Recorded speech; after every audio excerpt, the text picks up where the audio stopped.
Ever since the first satellite was launched by the Soviets in 1957, we've been thinking about how to regulate the use of space, and it seems that the one thing we could agree on is its peaceful use by all of mankind. And yet, while international treaties ban the deployment of weapons of mass destruction in space, they fall short of a total ban on weaponization. Doesn't this leave the door open for another arms race, given the strategic importance of space? There's nothing sacred or miraculous about space. It's just the volume that's around the Earth, and it goes on forever. And one of the reasons that we've had limitations, practical limitations on the weaponization of space, has been largely due to the extreme complexity of getting to space, the complex access.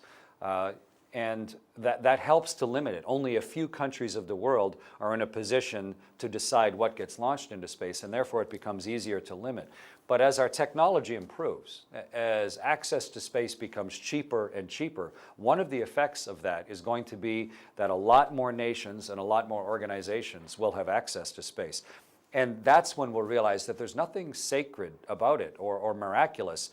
Even though that's how it first looked, it's just an extension of humanity.